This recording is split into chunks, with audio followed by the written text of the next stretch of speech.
DG Hemant Lohia हत्याकांड की जांच तेज हो गई है। डीजीपी दिलबाग सिंह भी मौके पर पहुंच चुके हैं। जम्मू कश्मीर चीफ सेक्रेटरी अरुण कुमार मेहता भी मौका वारदात पर पहुंचे हैं। Home secretary R K. गोयल भी मौके पर पहुंच गए हैं। फरार नौकर यासिर अहमद की तलाश तेज कर दी गई है क्योंकि मौका वारदात से वो भाग गया है, जिसका सीसीटीवी फुटेज भी अब पुलिस के हाथ लग चुका है और इस पूरे मामले की जांच अब तेज कर दी गई है। लेकिन बड़ी खबर इस वक्त ये है कि कई बड़े आला अधिकारी इस वक्त मौका वारदात पर पहुंचे हैं, जिनमें जम्मू कश्मीर चीफ सेक्रेटरी अरुण कुमार मेहता भी पहुंचे हुए हैं। खुद डीजीपी दिलबाग सिंह भी मौके पर पहुंच चुके हैं। तो डीजी हेमंत लोहिया की हत्या कर दी गई थी उनके नौकर यासिर द्वारा। एक और बड़ी खबर दर्शकों को बता देते हैं, डीजी के नौकर यासिर की डायरी सामने आई है। पुलिस को वारदात की जगह से एक डायरी बरामद हुई है। आरोपी यासिर की एक डायरी पुलिस के हाथ लगी है और वो तस्वीरों में आप देख रहे हैं। शायरियों में जिंदगी को खत्म करने का संकेत उसने इस डायरी में दिया है। तो जो डायरी में लिखा है उससे काफी कुछ साफ होता हुआ नजर आ रहा है। लिखा गया इस डायरी में, हम डूबते हैं डूबने दो, हम मरते हैं तुम मरने दो। आरोपी यासिर की डायरी में लिखा, अब कोई झूठापन मत दिखाओ।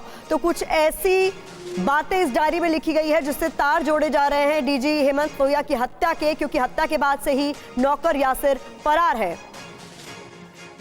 और आइए आपको ये डायरियों के जो डायरी मिली है उसके पन्ने दिखाते हैं। और इसमें लिखा है कि लोग दिखावा करते हैं और इस तरह की बातें लिखी हैं। ये जो यासिर है, उसने जो नौकर फरार है, उसकी डायरी है।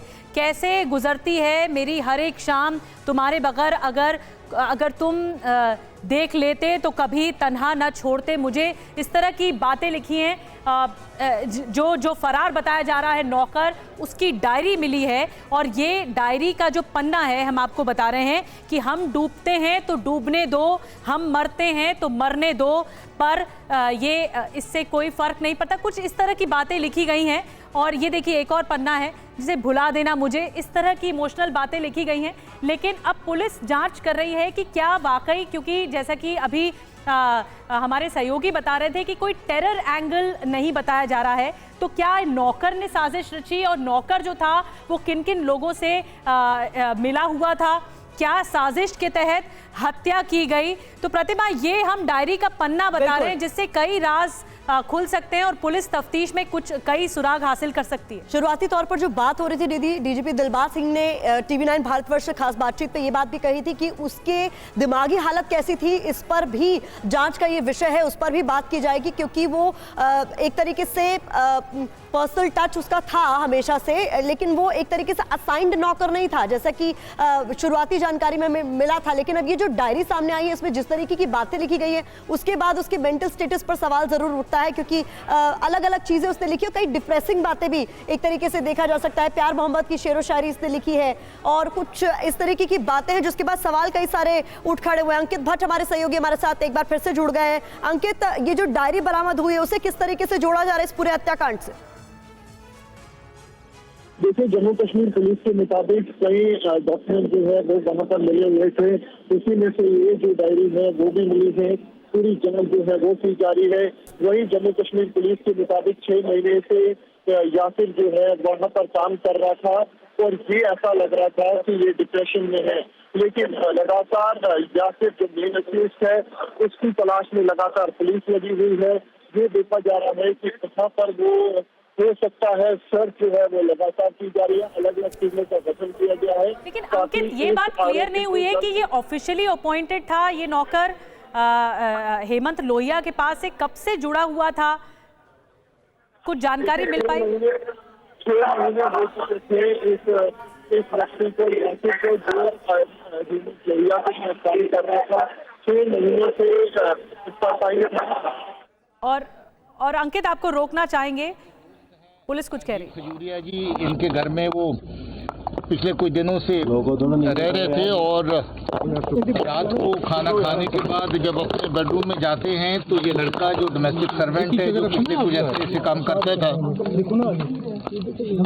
वो कहीं पाँव में कोई थोड़ी उनकी चोट थी और पाँव को मरहम लगाने के लिए उस वक्त अंदर था और अचानक उसने कुंडी लगा के उनके ऊपर हमला किया और बार बार उसमें जो है वो शार्प एज्ड वेपन के साथ उनके ऊपर अटैक किया।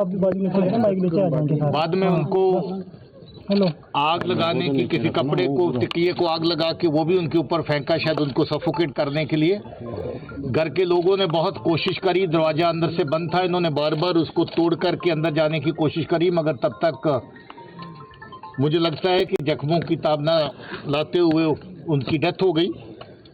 ये बहुत अनफॉर्चुनेट वाक़ा है कि घर में ट्रस्टेड आदमी जो आप बतौर कुक जिसको या बतौर डोमेस्टिक हेल्प इस्तेमाल करते हैं वो इस तरह की बात करे।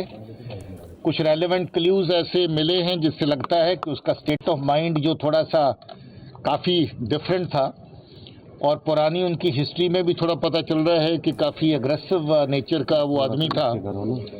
अब ये जो वाक़ा हुआ है इसकी बाकी तहकीकात कर रहे हैं, और उसके फ़ोटो जो हैं अलेज्ड मर्डरर के वो मीडिया में जारी कर दिए गए हैं। इसकी बाकी डिटेल जो है तफ्तीश के साथ पता चलेगा। और डीजीपी दिलबाग सिंह को हम सुन रहे थे, जम्मू कश्मीर के डीजीपी दिलबाग सिंह का बयान सामने आया है, और थोड़ी देर पहले जो हमने टीआरएफ का लेटर आपको दिखाया था, कहीं ना कहीं वो आशंकाएं जो हैं वो खारिज होती हुई फिलहाल शुरुआती तफ्तीश में नजर आ रही हैं। और मेंटली स्टेबल नहीं था ये नौकर, ये डोमेस्टिक हेल्प यासिर जिसका नाम बताया जा रहा है। फिलहाल जांच जारी है और मुमकिन है आने वाले वक्त में थोड़ी देर में ही तस्वीर और साफ होगी। लेकिन जो डायरी सामने आई है वो अपने आप में कई सवालों के जवाब देती हुई नजर आ रही है। यासिर जिसके ऊपर हत्या का शक है, जो मुख्य आरोपी बताया जा रहा है, जो कि फिलहाल फरार है, उसकी एक डायरी डीजी प्रिजन के घर से ही बरामद हुई है, और इसमें तमाम तरह की शेरो शायरी करता हुआ यासिर नजर आ रहा है।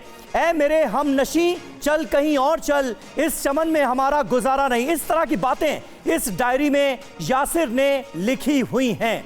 और हमारे साथ क्योंकि तमाम खास मेहमान मौजूद हैं, वो भी बड़े ध्यान से सुन रहे थे कि किस तरह की शेरो शायरी और किस तरह की बातें इस डायरी में लिखी गई हैं। देवनाथ साहब, ये जो अभी कैरेक्टरिस्टिक नजर आ रहा है यासिर का, हालांकि वो फरार है, गिरफ्तार होगा तो और जानकारी मिलेगी, क्या समझ में आता है? देखिए Sameer, psychological profile of any domestic help, जो भी घर में काम कर रहा है उसके मन में क्या हो रहा है ये मालिक के लिए जानना बहुत जरूरी है। मैं आम जनता को और जो हमारे दर्शकगण देख रहे हैं, सबसे पहले ये बोलूंगा, प्लीज आपके घर में अगर आपने कोई सर्वेंट रखा है, डोमेस्टिक हेल्प रखा है, तो तुरंत उसकी पुलिस वेरिफिकेशन कराइए, आज ही कराइए। दूसरी बात, अब इस केस में डीजी प्रिजन की जो हत्या हुई है, पाकिस्तान का आईएसआई का कितना बड़ा हाथ है ये आस्ते आस्ते पता लगेगा। मेरे ख्याल से जैसे दी रेजिस्टेंस फोर्स ने बोला है, उन्होंने जरूर इसको कुछ हद तक तो इन्फ्लुएंस किया होगा। देखिए मैं भी थोड़ा बहुत इसे कहा यह जा रहा है कि मौके का फायदा उठाने की कोशिश भी टेरर आउटफिट कर सकता है, इसलिए अभी उस पर कॉन्फर्मेशन बिल्कुल नहीं हुई है। एजेंसियां जांच कर रही हैं कि लेटर में जो बातें टीआरएफ के कही गई हैं उसमें कितनी सच्चाई है। लेकिन चतुर्वेदी जी, एक सवाल जो जहन में उठता है वो ये कि डोमेस्टिक हेल्प को ऐसे ही रख लिया गया, किसी सिविलियन को रख लिया गया, डीजी प्रिजन लेवल का अधिकारी, और 6 महीने से यासिर नाम का ये शख्स जो रामबन का रहने वाला बताया जा रहा है वो उनके यहाँ काम कर रहा था। ये चौंकाने वाला आपको नहीं लगता? सिक्योरिटी में कितना बड़ा लैप्स है ये? बहुत आश्चर्यजनक बात है कि इस लेवल पे एक आदमी को डोमेस्टिक हेल्प के लिए रखते हैं और उसकी पूरी जानकारी नहीं करते। या दिल्ली में भी हम लोग पुलिस वेरिफिकेशन कराते हैं, राइट, इस तरह की चीज़ें वहाँ भी होंगी। लेकिन मुझे, जैसा कि अभी आपने कहा कि जो टाइमिंग से जिस समय ये हुआ है, जब हमारे होम मिनिस्टर जेएनके में पहुंचे हैं, एक ये चीज़ जरूर समझ में आती है कि ये हो सकता है कि सोची समझी रणनीति हो, क्योंकि अदरवाइज ऐसे समय में इस तरह की घटना होना कोइंसिडेंस पॉसिबिलिटी है, लेकिन मुझे नहीं समझता। मैं ये समझता हूँ कि इसको जरूर किसी ने अंजाम दिया है, सोच समझ के दिया है, कुछ संदेश देने के लिए दिया है कि जम्मू एंड कश्मीर में सब कुछ ठीक नहीं है। एक बात मैं बताना चाहता हूँ समीर जी, कि मैं जुलाई में इस बार कश्मीर में था, श्रीनगर में था, गंदरबल में था जो कि हॉट बैड है, अनंतनाग में था, खानावल में था, शेरशाली, पंपोर सब एरिया में था। मैं समझता हूँ कि हालात बहुत बदले हैं, जिसका कि ठीक है। इसमें मुझे लगता है कि थोड़ा और इंतजार करना पड़ेगा, कुछ और फैक्ट्स सामने आएंगे तो स्थिति और क्लियर हो जाएगी कि आखिर किन हालात में, किन परिस्थितियों में इस वारदात को अंजाम दिया गया।